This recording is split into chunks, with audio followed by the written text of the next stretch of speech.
This is the Rebel Author Podcast, where we talk about books, business, and occasionally bad words.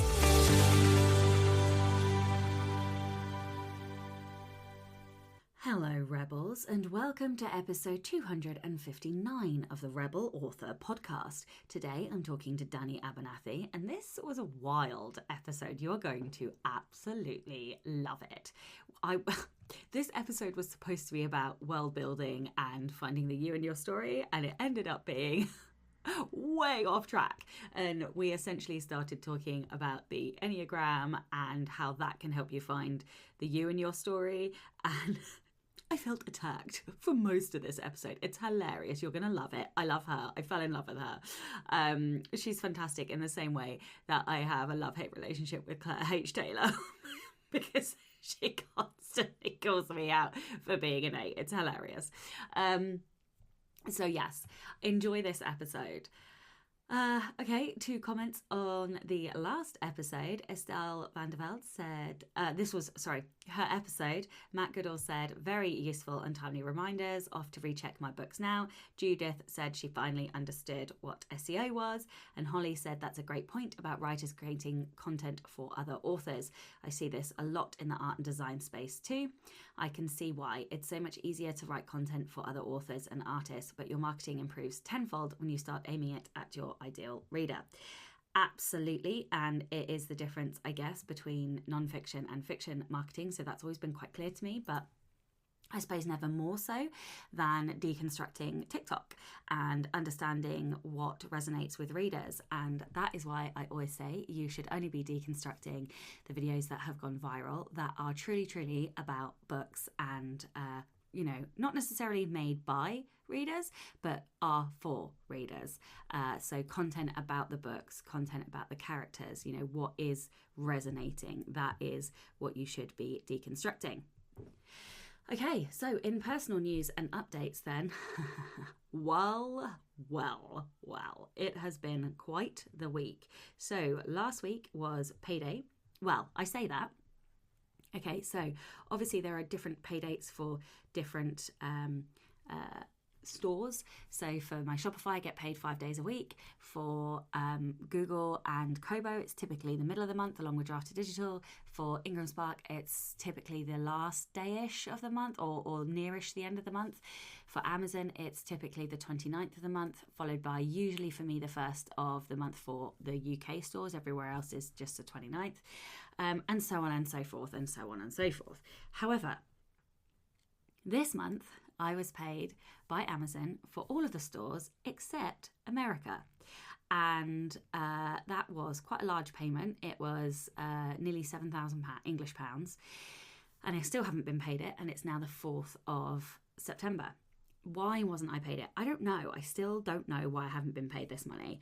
I went to Amazon and they were like, no, you need to speak to your bank because it's gone through from our end. So I spoke to my bank and my bank's like, no, you need to speak to Amazon because there's no pending payment. And so there's nothing that they can do because they can't trace a payment without a payment pending, if that makes sense. So I got sent pillar to post back and forth between my bank and Amazon quite a number of times, only to have them turn around and say eventually that they're going to investigate it and it's going to take 15 business days, which means 3 weeks essentially. So I'm not going to get paid that money for a minimum of 3 weeks. And in all likelihood, it's going to be slightly longer because then they'll have to process the payment again. So this feels like quite a big lesson, or maybe a reminder for me that what I'm doing is right, which is not. So obviously I've gotten to the point where there is, like, I can pay my bills and then there's excess cash in the business. And what I've been trying to do is put some into a pension, put some into investments, and then put some into a pot that I'm saving for tax, and then put some into a pot that I save as like a rainy day salary just in case something happens. Like this, for example, when I'm not going to get paid the majority of my income, or maybe not the majority, but, a huge chunk of income for an additional 3 weeks. That's like a whole month. And look, I get that not everybody is in the position to be able to put lots and lots of money away. And, you know, I do recognize that that is a privileged position that I'm in now.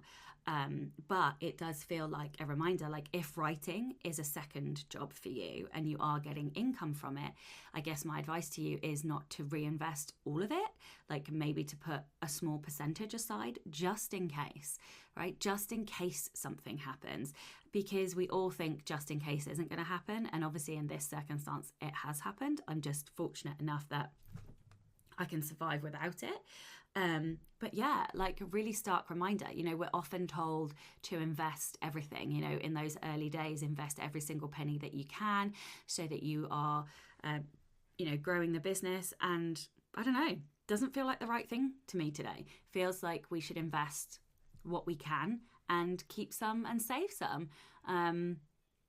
Yeah, I don't know. I just feel like, you know, this is something that's happened and I should tell people about it. And, you know, I'm sure the money will get sent to me eventually. But, you know, what if there are authors out there who aren't in as privileged of a position? What if somebody couldn't afford this? What if somebody's trying to pay debt off with their writing money? I don't know. I just worry about it for other people. So I just wanted to make you all aware that this had happened to me. And hopefully by next week, there'll be a conclusion. I don't know. Maybe it will take the 3 weeks, but yeah, let it be a warning to you all that even in, I think I've been publishing, like 7.5 years. In the 7.5 years I've been publishing, I've never not been paid on time, but it happens. So what are you going to do if you don't get paid on time? Okay, all right, let's move on. So this week has been tough for a number of reasons. Obviously, I lost all my childcare last week. Alice went back to school yesterday. So today is day 2. And yesterday I spent most of the day having a bit of a tantrum because I guess that learning to outsource and learning to settle into a different type of business is really hard. So I, like my coach, you know, I had a few things that I was doing that were on my to-do list that I felt I needed to do. And, you know, my coach was a bit like, well, why are you doing that? And I'm like, I don't know. And it's really interesting. I have to learn what I can and can't, no, what I can and should outsource. Little things like chasing up things, chasing a payment that I'm owed, chasing a translation or whatever it is, right? I don't have to do any of that. I can get somebody else to do that. And it's really tricky to constantly remind myself that actually the only thing that I have to do is write the books. That is the thing that nobody else can do for me. And so in actuality, I should be outsourcing everything else. Well, not should. There is no shoulds in this industry. But for the type of business that I want, which is I want maximum freedom and I don't want to be doing any of the admin, then I need to recognize that I can outsource more than what I even have right now. So I thought we were done with the changes. No. We're now going to look at a system. So I think we're going to look at Monday.com. Other ones that were thrown about were like Trello and Asana, so that every task I do, that anybody in the team does goes into this system, and then we can all see what each other's doing. But also, you know, people can take work off me rather than me doing some of the things that are just unnecessary for me to do. You know, I'm really looking at what it's going to take to grow the business. What is it going to take to get to 7 figures? You know, it's great. It's my dream to hit 6. I didn't think I'd ever do that. Now I have. I'm like, well, maybe we could hit 7, you know? But and Joanna Penn was telling me this, 6-figure business structures are not the same as 7-figure business structures. And I don't necessarily want to manage a large team, but I could have one person who manages a team. And that feels like a better business structure for me than having to, you know, have a huge team of people that I liaise with. Because the minute you start managing people, half your time's gone. And I don't really want that. So I am doing some things in the background, which I'm not going to talk about just yet, in order to kind of study and learn about seven-figure businesses. And so anyway, this is like a whole bunch of updates I didn't realize I was going to give you. But lots and lots of things are changing still, growing in the background, and all the rest of it. Anyway, and in the meantime, I need to finish my How to Write Sex Scenes Patreon masterclass. I'm nearly at the end of the second book. I finished the first, so I'm nearly at the end of the second. I'll be doing that in the next couple of days, and then I need to do my Vegas presentation, and then it is all words, and I am going to drop off of the face of the planet and get the third book done, hopefully before the second Kickstarter kicks off on the 16th of September. And if you are interested in the Kickstarter, I will pop a link in the show notes so that you can go and have a look at that. The Rebel of the Week this week is Poornima. She says, I met you in Seville last year and promised to send you my story. Okay, so the story begins with my move to the countryside with my family. It was a new and affluent area, and I found it hard to make friends at first. Not being white, I stood out like a sore thumb. Eventually, over time, I made inroads into the very many cliques of school mums, finding a few who I thought were nice, down to earth, and my people. For a while, I was thrilled to be accepted and enjoyed many lunches and days out in the company of these ladies.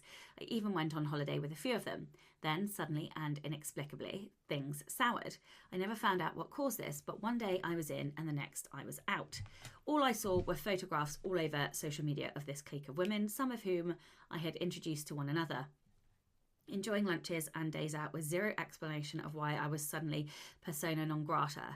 When I confronted them, I was gaslighted into believing that I was imagining things.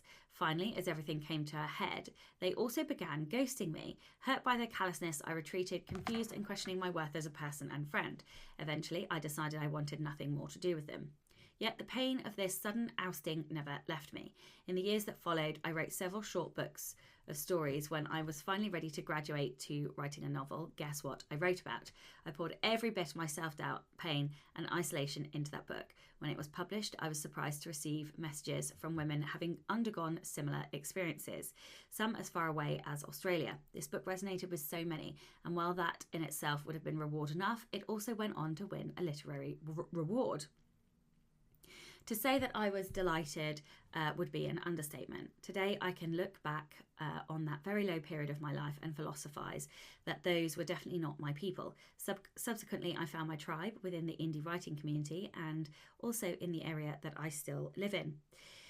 These folk love me for who I am, warts and all. However, every time I glance at the imprint of the medal on the cover of that book, a part of me feels vindicated. My writing that novel was a tiny rebellion, but it went a long way towards healing the wounds of the past. I love this, and I have definitely experienced this exact situation on more than one occasion. So I love that, and I don't understand why people behave like this either. So thank you so much for that rebellion. If you would like to be a Rebel of the Week, please do send in your story. It can be any kind of rebellion, something big, something small, or something in between. You can email your Rebel story to Becca over on rebelauthorpodcast@gmail.com. Huge thank you and welcome to Julia Gandrad. I hope I've pronounced that right. I probably have not pronounced that right, so I apologise in advance if I didn't. And a huge thank you to all of my existing patrons. If you would like to support the show and get early access to all of the episodes, as well as bonus content like our community write-in, Poison and Prose, Q&A, chit-chat writing sprint sessions, our Slack group where there's over 100 writers, and the Patreon masterclasses, of which the next one is how to write a sex scene both sweet and spicy, then you can by visiting patreon.com/Sasha Black. This episode is sponsored by Kobo Writing Life. Kobo's free, fast and easy self-publishing platform. KWL was built by authors for authors, and their team of dedicated book lovers is always working hard to help you reach new readers around the world. One way to reach a new audience on Kobo is through their subscription reading service, Kobo Plus. This program has been a great success and is now available to readers in Canada, Belgium, the Netherlands, Portugal, France, Italy, Australia and New Zealand. The great thing about Kobo Plus for authors is that it reaches an entirely new audience who may be trying digital reading for the first time. The Kobo Writing Life team know how important it is that authors retain control of their books, and as such, exclusivity isn't required. Do you want to try out a book in Kobo Plus Canada but not in the Netherlands? You can do that. Simply select the areas you want to be included in the rights and distribution section of your book. If you're choosing to publish widely as an author, Kobo encourages you to make your books available to as many readers as possible. And with Kobo Plus, it's a great way to gain and build an audience. Don't want to opt your books in one by one? The KWL team can bulk opt in your books if you email them at writinglife@kobo.com. If you want to learn more about KWL and Kobo Plus, check out the Kobo Writing Life podcast, available wherever you get your podcasts, and find them on social. Create your free account today at kobo.com/writinglife. From me, let's get on with the episode. Hello and welcome to the Rebel Author podcast. Today I'm joined by Dani Abernathy. Dani is an Enneagram teacher and author accelerator book coach who helps deep thinkers and feelers write the stories they need to tell so their readers can feel seen and see others. Specialising in fantasy, soft sci-fi and YA, Dani merges how story works with how people work, creating books that help readers have more empathy for themselves and others. Through her Rooted Writers mentorship, she helps novelists embrace, plan, and write books they're proud of. Dani is an Enneagram Type 4, Capricorn, INFJ, and manifesting generator who believes that stories can change the world one reader at a time. Hello and welcome. Hi, I could listen to you talk all day long. Oh, thank you, darling. So I have a personal obsession with self-development and growth, and you did list like most of the big personality stuff in there, but you didn't list Clifton strengths. So do you know your Clifton strengths, and are you high empathy given your bio? I think it's in my top. So I haven't, did I pay for that? I think empathy is in my top 10. My top is intellection, and then learner and input are 2 and 3. And then connection that's 1, yeah. Connectedness, yeah. I think that's connectedness 5, and I can't remember what 4 is. Oh, it's something, some sort of analysis. Analytical, maybe that's what it is. Oh, okay, yeah. Fascinating. Okay, well, we've got the important one out of the way. Remind me what type 4 is. Is that the individualist? Yeah. So the romantic, the individualist, it's, we want to be significant and worry that there's a hole in our souls and just are in our feelings. We're most comfortable feeling sad. Yeah. Amazing. But also, oh my goodness me, no wonder you do what you do, because I always think of the 4 as somebody who wants to feel seen, and that's what you're helping others do in their work. Yeah. Oh, everything does that make you an Enneagram cliche? I think we're all Enneagram cliches. I'm the fucking poster child for an 8, and it makes me rage. I'm like, don't you dare try and control me with the Enneagram. You don't know me. Like, and then Claire Taylor's like, every That's time very on brand. I know, right? I'm like, fuck off, I'm not an Enneagram cliche. As I'm like the poster child for the Enneagram 8. It's hilarious. And then I rail against like what is it? Like, we don't want to be like her or I get with the controlled. I'm like, yeah, I don't want to be controlled. But whatever the other one is, like not wanting to be hurt or something, I'm like, no, nobody can hurt me. And then she's like, yeah, exactly. I'm like, no, yes, exactly. I know it's awful. I'm invulnerable. What do you mean? Anyway, right, enough about that. How did you get to where you are? Like, tell me your life story.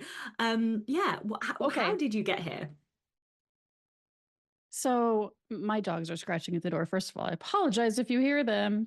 So I'm an Enneagram 4. I've always been a 4, so I've always been a very moody and creative individual. And but for a while in my like early adulthood, I decided I wasn't a creative writer, and I thought I was just like a procedural writer or something. And so I didn't do any creative writing until I moved abroad as a missionary because I was very religious and had two miscarriages and was just so deeply sad and also I think depressed and I rediscovered poetry and it sort of like saved me in a lot of ways and I remembered that oh yes, I am a creative writer. So then I had a couple kids eventually and early like mothering young children is fucking so hard and Mm-hmm. I felt like I was losing myself and so I started writing novels as a way to use my brain and do something for myself and have adult conversations with the characters in my head and um so I kind of started writing novels when they were very little and I wrote a few novels and they didn't work. And then I wrote a few more novels and they didn't work. And I just kept repeating the same problems and was like, well, I guess I just need to quit. I'm not good at this. I don't have what it takes. But fortunately, I had heard um, about book coaches, and so I reached out to a book coach and sent her a very sobby first contact form, and we worked together for just a few months. And something about it, it just like switched on all of these story lights for me. And I didn't feel alone in my story. I felt like someone was with me in it, and it just totally revolutionized my writing process. And it also made me realize, like, oh, I want to do this. I want to help other people as they write. And I want to help them know that they're not alone in the process. And, like, yes, you can do this. You just got to figure out how. So I've been coaching for about 4 years now. And I have this wonderful community of like bookish weirdos. And we're all just writing for self-discovery and for connection. And it's a beautiful little corner of the bookish world. How old are your kids now?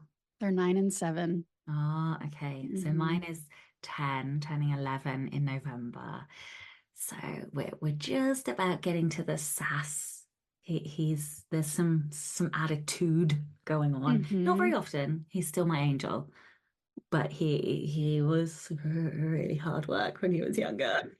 My oldest, I feel like, has always been a teenager. And so I don't know, is it going to be worse when she's actually a teenager? Is it going to somehow get better? I can't imagine her being more opinionated and like strong willed. She's probably going to be more embarrassed of me, I guess. Are they both girls? They are. Amazing. Oh, yeah. I feel like they're kind of all kids are assholes until they're about 5, when you can then they kind of like you can reason with them a little bit. And then Yeah, like every year late older, I've like enjoyed parenting a little bit more. me too. And I think nobody's really honest about that. Like having babies is shit. Yeah, it's terrible. It's terrible. I like them so much more now. Yeah. Exactly. Oh man, preach, like love it. Okay, let's start with the Enneagram. I have spoken to Claire on here, but I'm more of Hmm. a like Clifton Strengths nut. So Hmm. I'm kind of I'm always really skeptical about the Enneagram until I talk to somebody that knows what they're talking about the Enneagram, and then I get very frustrated that they know exactly who I am, and I'm like, I'm not predictable. So how do you use it in your work? What can you tell me about an 8? Hmm. So I use it in my work, both to help people understand themselves. I think that, like, so I think of story as a tree, and I think the author is the roots of their story tree. And so the more you understand yourself, the more, the stronger your story is going to be. And so we use the Enneagram to help you understand yourself, but also to develop characters because it's amazing because it not only talks about behaviors and all kinds of things like how each type dresses or communication styles, but also, motives, so desires and fears. And that's what you need to know about characters. So it kind of gives you a framework for deep diving into your characters instead of figuring out their favorite ice cream flavor or whatever the fuck those things do. Um, but an 8, so the desire of an 8 is to be strong and powerful and in control. The fear of an 8 is of being weak and vulnerable, taken advantage of, naive. You're grimacing. Oh, I hate it. It makes me so uncomfortable. I really hate talking about the Enneagram because it like it gets into like the shit you hide away, you know? Like Yeah. I hate weakness. Like I literally can't tolerate it. Like I just it's an absolute no. And I hate feeling weak. And there are like Mhm. I've just done I'm on a break now from therapy, but I've just done a whole bunch of therapy and fucking hell that shit fucks you up as well as fixes you. But like, yeah, they made me feel weak for a wee bit there. But you mentioned something interesting. Oh, the Enneagram can tell you how a person dresses. So, yeah. So each type, I mean, obviously everyone's different, right? But each type tends to have a preference for how they present themselves. Like ones who are the reformer, they're very like moral and ethical. They tend to be clean and just put together and sort of not like wild or flamboyant, but presentable. Fours are not going to dress like everybody else. They want to be individuals, they want to be unique.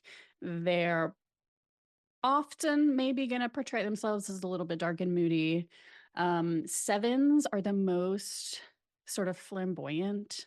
They can be the most creative type. And so they like Miley Cyrus is a seven and Doja Cat. And like, so they can be really, I don't know, a little like eccentric.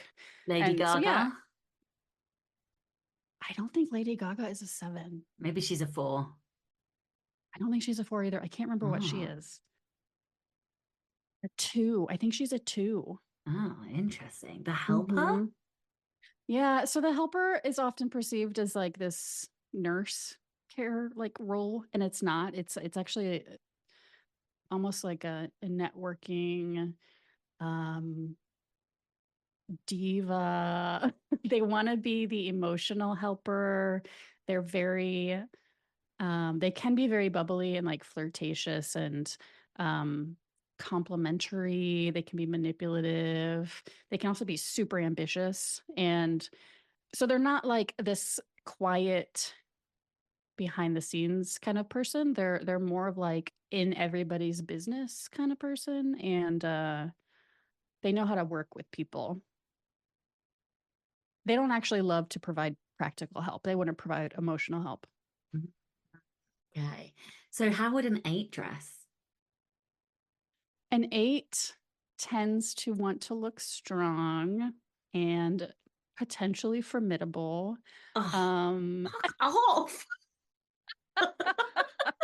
they can be like into like black and studs and dyed hair and like all that kind of stuff. And because they don't want to appear weak, they want you to know you can't take advantage of me. Like you're not going to control me. I'm my own person. If you fuck with me, you're going to regret it. I'm so uncomfortable. You're Because welcome. I love black and I love boots and I love stuff Yeah. and I love all of those things. And how dare you? Yeah, I know. I'm so sorry. Yeah, I don't. I'm not having fun right now. Oh man. Okay. I've like gotten a bit hot. So you've talked about like the power of seeing yourself reflected in the pages of a book. Can you explain why that experience is so important to readers and maybe how the Enneagram can help deliver that? Mhm. Yeah. So, I think fiction is one of our most powerful tools for having like less war and more love. And that feels very like Pollyanna and simplistic when I say it out loud, but I really do believe that. And I think if like Donald Trump and some other people, world leaders would read stories about people who aren't like them, like they would change, they would have more compassion. And so I think when we see ourselves reflected on the page, it helps us know like, oh, I'm not alone. This isn't me. I'm not a freak. I'm not the only one who does this or feel this way or who's experienced this. And so it gives us comfort and peace and healing, but also like greater agency and power and hope and all these things that we need. And if you're like a marginalized person, to see yourself as the protagonist, as the main character, or let me speak to it the other way, to never see yourself is a powerful message, even if it's not expressly communicated. And so to see yourself on the pages, it's really validating. And the Enneagram, well, it can help you understand characters who aren't like yourself. Because, for example, I could write an 8 much better than I would have been able to before, as a 4 who really embraces my weakness and identifies with it. Wait, what's your weakness as a 4? Oh, any weakness. I'm just like the weakness. 4s they curate brokenness to attract people and pull them in. And sorry, so remind me what the weakness is of an 8. Oh, being too controlling of others. I mean, yeah, so there's a lot of, I mean, there can be a lot of weaknesses, but being What do you mean? I have invulnerable. only like half of one weakness. Right. I'm sorry. You don't have any. No, right, exactly. Pushing boundaries, kind of bulldozing people. But yeah, wanting to be in control is a good way to sum it up. Okay. Yeah, I can. There's maybe some tendencies there. I have let go of things now. I have a team. I delegate. So, I'm working on that. And let's not call it a weakness, and let's move on. It's both, right? It's like the weakness and the strength. Yeah, no, I am jesting a little bit. And I'm sorry, I've like completely I can't even think what are words. We've gone on a tangent. Let's pull it back to talking about feeling seen. It's so weird because I was interviewing somebody literally right before this interview, and we were having almost an identical conversation about about the power of feeling seen, and the fact, like somebody like me who did not read a book with a queer protagonist until I was in my 30s, or was it my 30s? It was either my late 20s or my early 30s. And it was like the first time that I ever actually felt emotions whilst reading. And then I was like, oh shit, is this what everybody else has like been barking on about? I loved story because I loved story. But when I read, a queer romance, I was like, wait, fuck, this is amazing. Like I was sobbing and, all the rest of it. And yeah, I think it's so powerful when we can make other people feel seen. That's one of my favorite comments I get from readers. Like, oh my God, you made me feel seen. I remember that I wrote in my, sorry, and this is a tangent. I'm on one today. I've had sugar. This is why I ate minstrels before this podcast, and now I'm on one. Hello, neurospicy.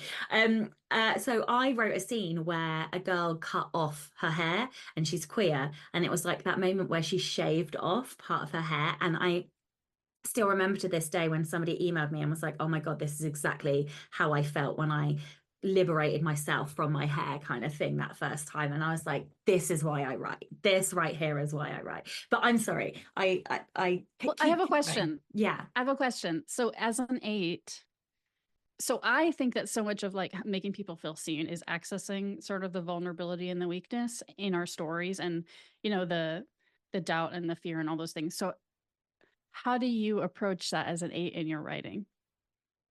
Ask me the question again, because you mentioned the word weakness and I short circuited it out. Are you able to write protagonists who show weakness, who have weakness, who are vulnerable? How do you deal with that in writing? So one of the things that I get complimented on about this podcast, but also about an annual episode that I do, is that I'm really authentically vulnerable all of the time.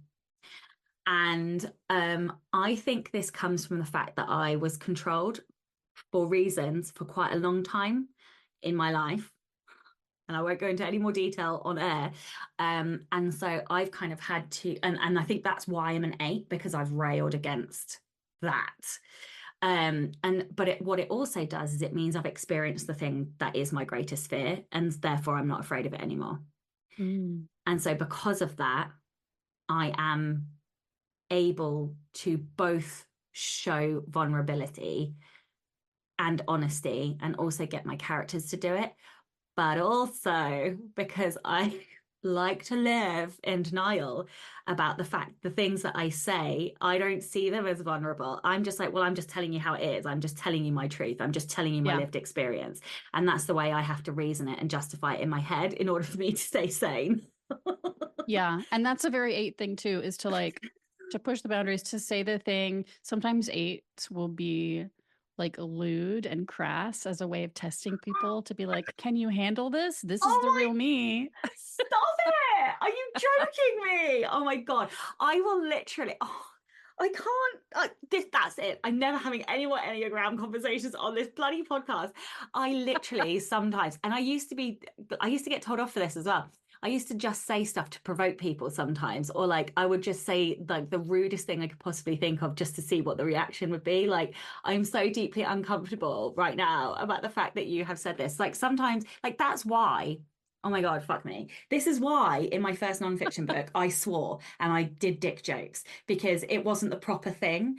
And I was like, no, fuck this. I want to make learning fun. So I swore loads and made dick jokes and it was really provocative. And then I advertised the fact that people hated this. This would have been a great book if it wasn't for the swearing kind of thing. But yeah, oh my God, stop it. I am not an 8, whatever. Let's not say the word Enneagram again on this, or type 8. We won't come back to it. Type 8. How dare you? Okay, where were we? Yeah, where were we? I'm so We're off talking about track. being seen, and Yeah, the first time you felt seen in a book. yeah, Yeah. yeah. Okay. Oh my goodness me. All right.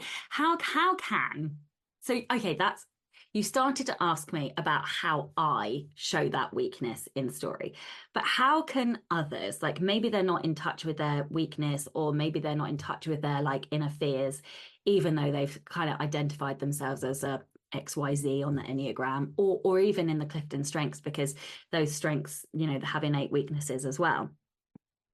So, how can they put those experiences on the page um, without driving themselves bonkers by being so vulnerable, or, but also make it authentic and Mhm. relatable? Well, I think it's important to know why you're writing and what you're wanting to accomplish.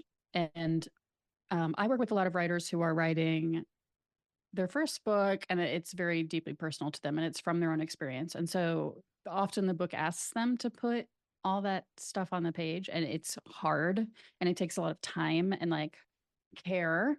If you're an 8 or a type 3, for example, type 3s are the achiever. Type 3s usually want to be bestsellers and stuff, and they do also have trouble kind of like accessing their emotions for different reasons. And so different types have different challenges, right? Putting themselves on the page and authentically and relatably, how do we do that without driving ourselves bonkers? right. This is hard for me to answer because I'm a 4, and I'm like, well, why wouldn't you want to do that?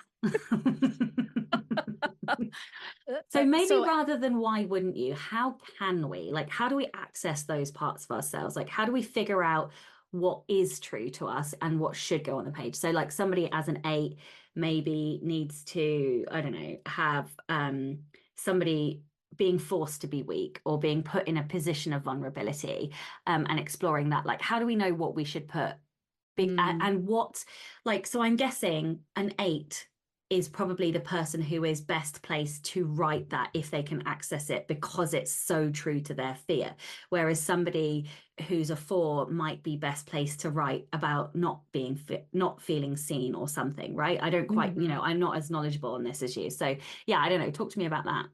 Yeah, we do tend to write our protagonists. We tend to write protagonists who are the same type as us.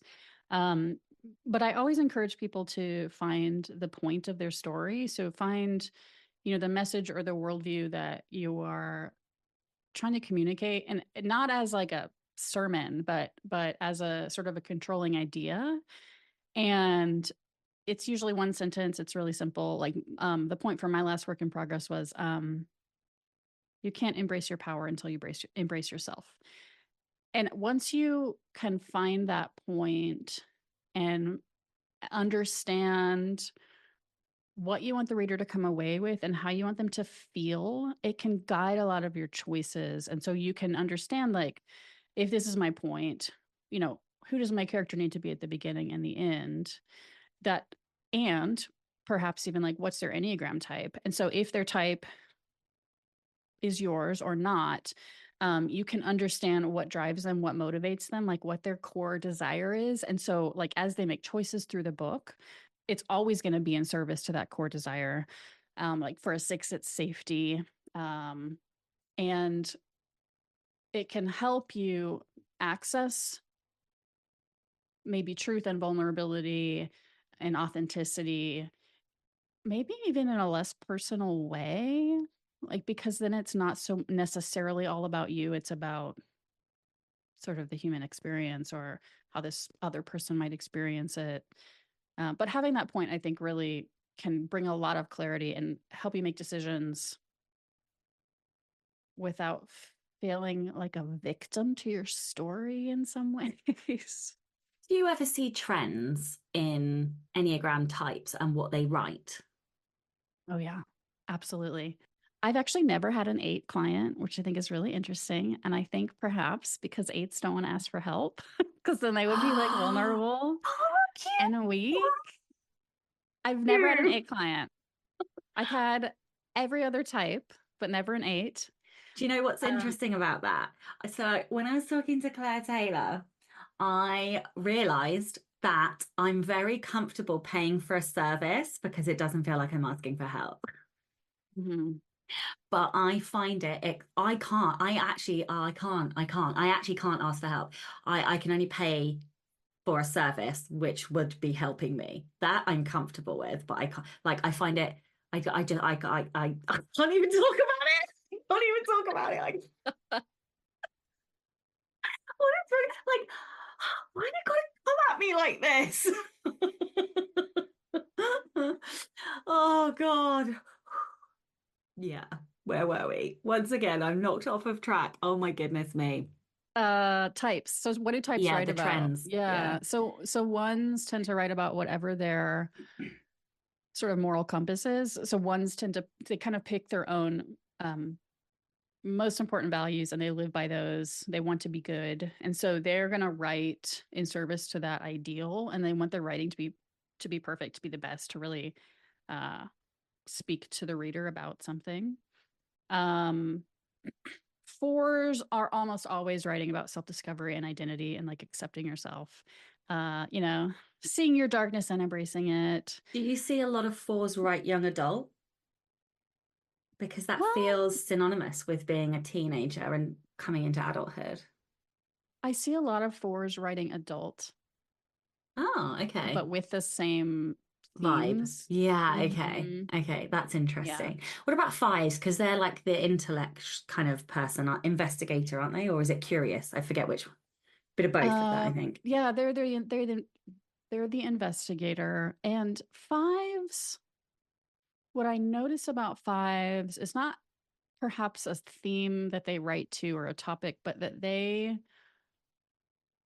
want to find, also similar to 6s, but they want to find the exact right truth. They want to find reality in its like truest form and write it that way. And so sometimes 5s can have a hard time picking and choosing and like not continuing to either research or like world build because they see so much and they observe so much and they have so much like information in their heads and they want to be able to convey it all accurately. So are they genre hoppers? Not necessarily. I most of the 5s I work with, so I work with generally fantasy, soft sci-fi, and young adult.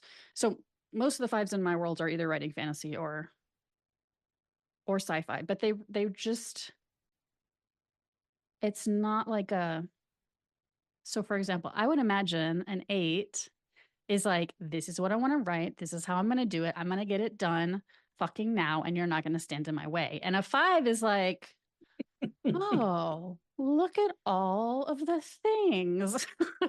Like, let's analyze and decide which things need to be in the story. And it's a much more like scientific isn't quite the right word. Maybe mad scientist kind of vibe. I love it. I love it. Okay. This I find this so interesting and deeply uncomfortable. Okay, so because that's not I don't write like that. I've never said anything that sounds like that. Just the number of books that you put out. And like, I was listening to some of your podcasts last night, and actually, you're one of the first. I'm actually like really nervous to be here because you're so cool, and I Oh, discovered you way stop back. Like, it. you're in SPF, right? Yeah, this year I was, yeah. Oh, this year. Okay. Well, I Yeah. think I found you a long time ago. Anyway, um, now I forgot what I was saying. Went into Uh the fangirl Eights. mode. We were talking about eights, I think. Oh And yeah, yeah, just the speed at which you put stuff out. Like eights and threes are, I think, the ones, and maybe well, sevens don't tend to finish things very well. Eights and threes are the types who are most likely to just like really produce, and other types are going to be a lot more slow and meandering. I don't, that word isn't in my vocabulary. I don't like slow. Also, though, I have activator and that's a Clifton strength. And that is the like, I need it right now. We have zero patience, like Mm, zero chill. We are unable to do anything tomorrow. Has to be done right now. And then when you add that to a number one competition, it's an mm, ugly fight. um, okay. What, okay, so we have kind of talked around this already, but I do find it fascinating if uncomfortable. What are some common like barriers or fears that prevent writers from really embracing like the you in their stories? What advice could you give to like help them overcome that? mm. So that is such a deep question. And it does come with a lot of fear, especially, when you think about writing the truth or your experience, especially if it feels like it could be judged, or you're going to be seen, or you're going to be perceived as weak, for example. Like it's really scary to do that. And I tend to think of like,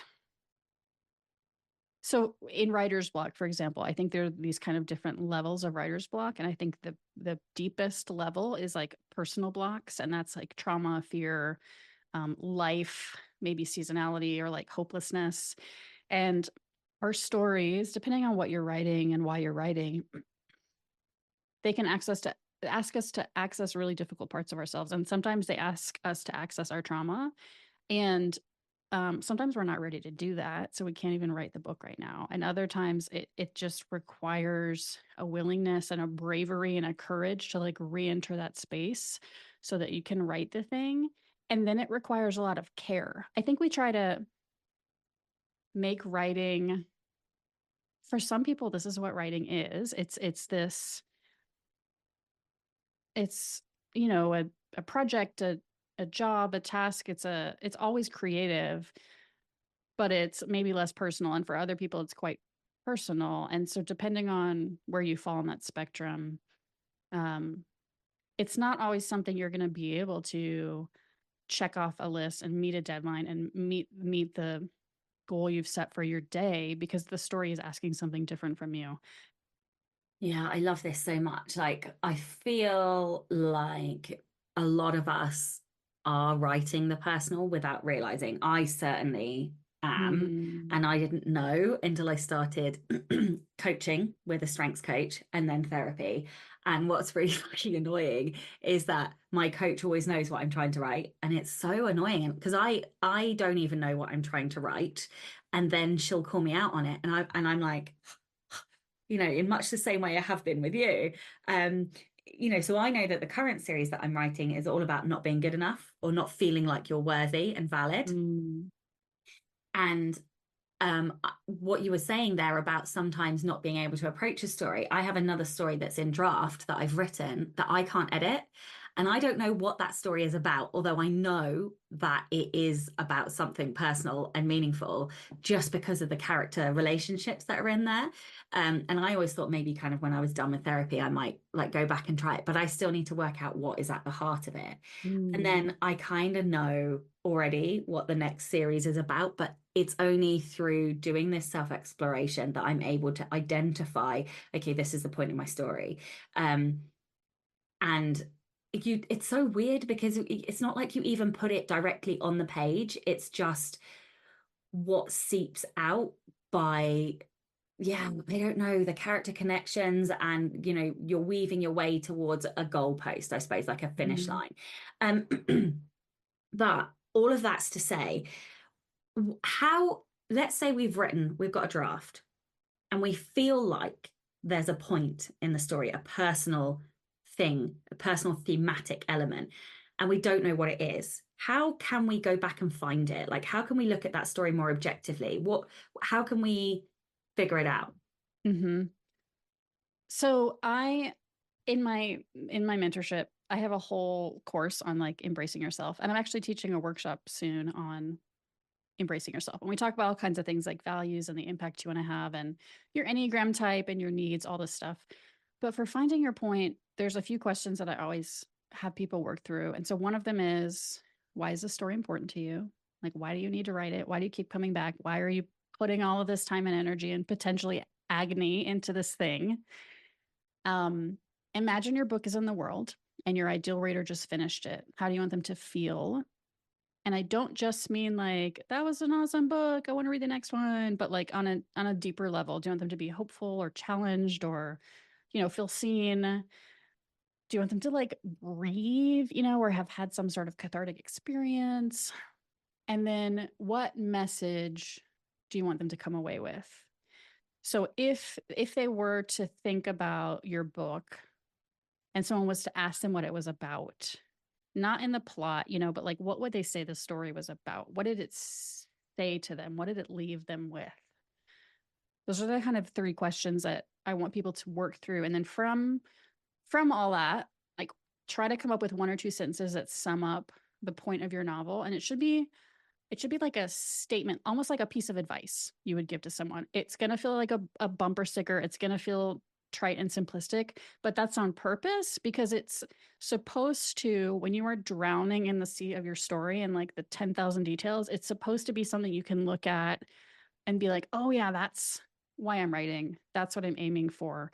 And it's not for anyone else but you, the writer, to remind yourself of what's important in this story. I love this so much. How can um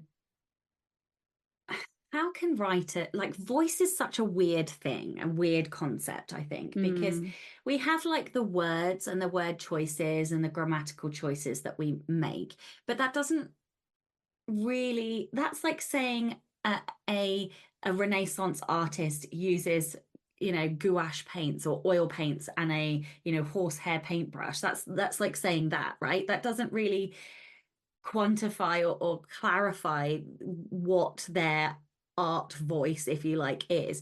So how can writers find their voice? How can they connect with like that deeper true sound, tone, vibe, voice that they're mm, trying to get to? mm. Such a good question. And it's actually one that like I find hard to answer. But here's what I'm going to say. I think as with everything we've been talking about, so much of it is about knowing who you are and who you're not. And so for me as a 4, if I were to look at you, who I think is fucking amazing, and like be like, I want to be Sasha Black, I'm going to write the books, I'm going to write those kind of books. I'm going to use that voice.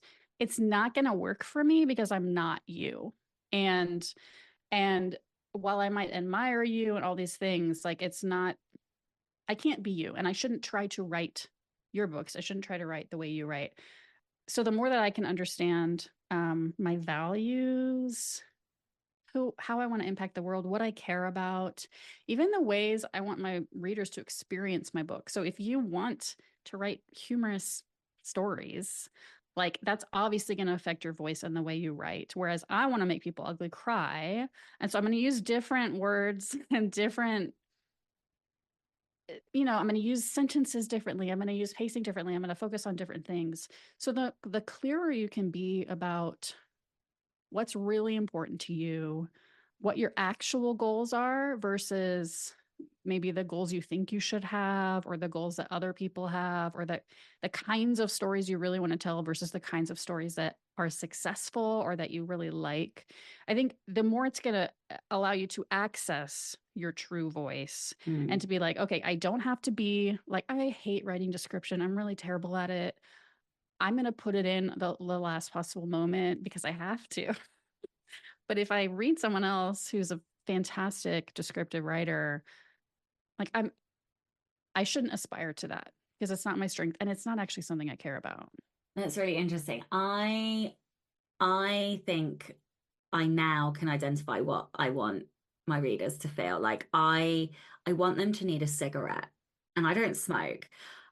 So like What do you I mean?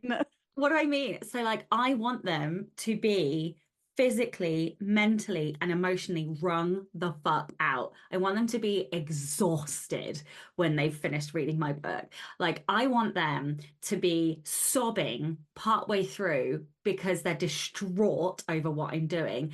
And then I want them to be sobbing with joy at the end of the series. Like, and then I want them to need to lay down because they're so fucking tired. Like that is what I want. Like there no question, and that is how I teach as well. So like well, I was in New Zealand recently, and somebody was like, I at the end of the session they were like, I feel like I've been in a wind tunnel and my hair is out the back here, and I'm like, oh my God.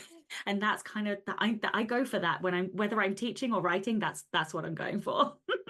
Me too, but in Yeah. like a totally different way. And that's actually something fours and eights have in common because we both love Oh intensity. And so we yes. will actually fours are sometimes called vampires because we just like Oh. feed on emotional intensity. And so we both love intensity. And I like in the mentorship with my clients, we have group coaching calls and people often say it's like therapy because I'm like, well, what is your deepest, darkest pain, Oh my Sasha? God. And like, like just expose your weakness and your vulnerability here in front of this group of people. So I was bitching to my therapist about how I really struggle to make friends because I like will open a conversation. So what keeps you up at night? Like, what are you afraid of? Like that's how I start in a friendship. And I'm like, if people can't answer, like get the fuck out. Like I'm not interested because that is the level of, I'm such an intense friend. Yes, I completely agree. I'm glad that it's not only eights that have that, that fours also share that. Because like, what's the point? What is the point in weak emotion? Oh my God, it's because I don't like weakness. Oh my God, I'm such an eight. Ah, I hate this conversation. Gonna be your worst podcast episode ever. It's the best, worst one. It's like everybody is gonna love this because they always like it when I'm deeply uncomfortable. Um,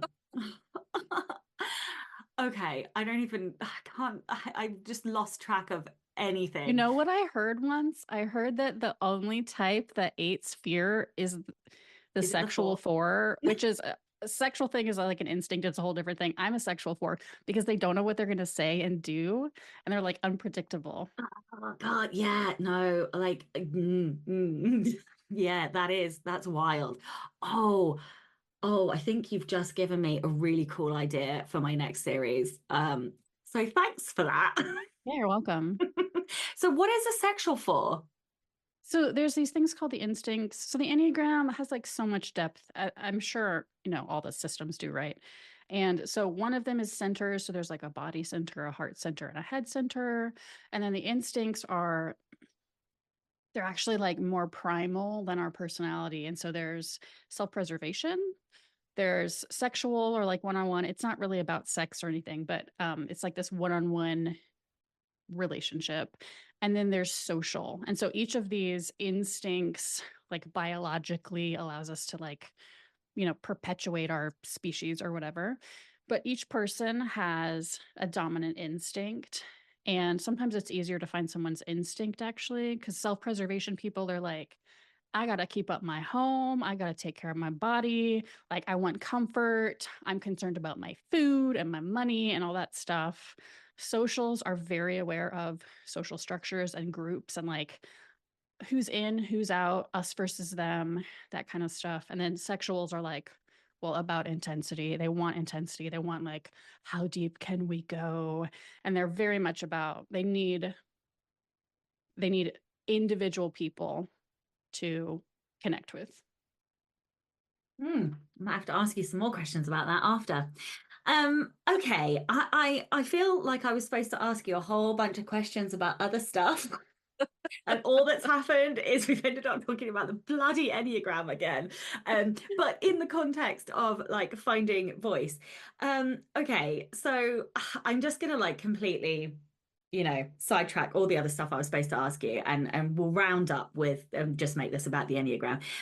How can writers use the Enneagram to explore like more complex themes like societal Mm-hmm. issues or maybe personal struggles? Mm-hmm. So this is something I love to help writers do. It's one of my favorite things, especially, well, any of that, but like societal issues. I think it's really powerful when we can speak to a societal issue, especially in fantasy and sci-fi, because we can use world building and all that shit. But I think it's always helpful to know your point. So if you can find your point, if I'm thinking about the story tree, if your story is a tree, the point is the tree trunk. And so it connects who you are to the rest of your story through like what you want to say. And so all of these story branches, like the protagonist, antagonist, they all grow from your point, your tree trunk. So if you know your point, let's say that your point is about safety, something about safety. You can, if you know your character's Enneagram types, you can figure out how each type responds to the idea of safety, or what safety means to each type, and use it to shape, well, conflict, like character conflict, to shape character arc, how they change, how they grow, to figure out which characters you need in the story. And so you're able to thoughtfully, intentionally build characters and situations that speak to this issue of safety, or I didn't really pick a social issue, but you can use the Enneagram to figure out who each character is in relation to the topic. Yeah. Okay. This is the Rebel Author Podcast. So tell everyone about a time you unleashed your inner rebel and you're not allowed to use winding me up and knowing me far too accurately as an eight. I'm not very rebellious. I guess I do like to push people's like emotional boundaries, You maybe. think? But so the biggest, scariest thing I ever did in my life was leaving evangelical Christianity. I was a Christian for a long time, and like my partner and I had been married for like 18 years, and we didn't kiss until our wedding day. Like we were that kind of religious person. And then we were missionaries. And anyway, slowly I realized like, oh, this isn't for me. And I'm just fucking scared of myself and everybody else. And it took a lot of unwinding and unpacking. But finally, I admitted to myself, like, I don't think I believe this. And then it took 2 or 3 years before we told my in-laws in particular, who are very religious and they're kind of ministers. And once we told them via email, once we told them, it like it felt like coming out of a cage and like walking into the light. And I was like free for the first time. And I was not terrified of myself anymore. And it just opened all these doors and allowed me to like, I don't know, just be curious and be excited, and not let fear control me, which is what had been happening. Amazing. And also so amazingly appropriate, not appropriate, that's the wrong word. So amazingly like poignant for a four to like Mm, see themselves, right? Like what a mm. magical story that you have. Okay.